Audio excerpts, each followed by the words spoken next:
going to take our mac out.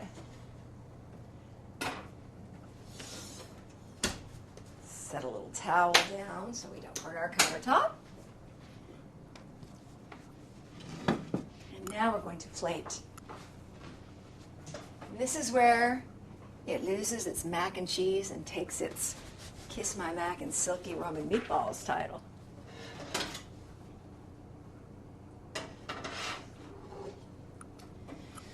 So, we're starting out with just a silly old biscuit cutter.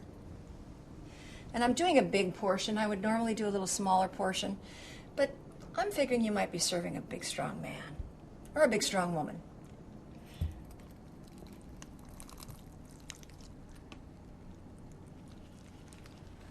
So the idea is to let this just sit for just a second. Grab a spatula.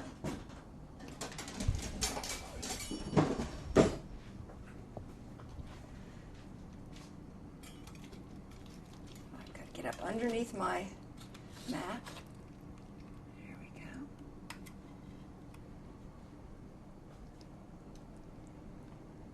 And I always set it in the center of the plate. You want your focal point to be the center of the plate. You can always play around the edges with sauce. Keep a nice, clean focal point.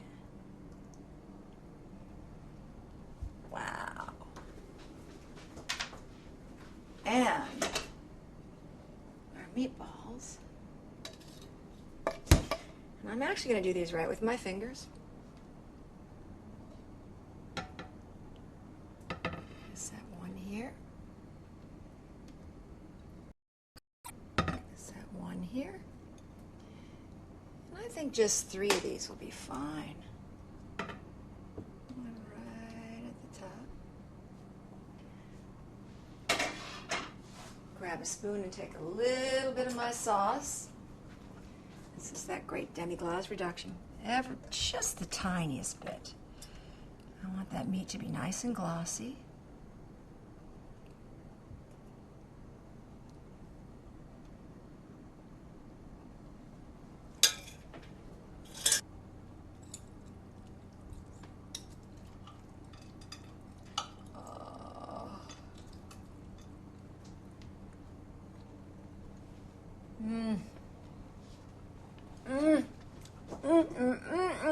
Oh, I wish you could taste this. There's a little crunch from the pasta and a little crunch from the meatball, and then there's a soft, silky internal center and a little bit of bite from the gorgonzola, and then we have a little bit of sweetness from the wine. It's heaven.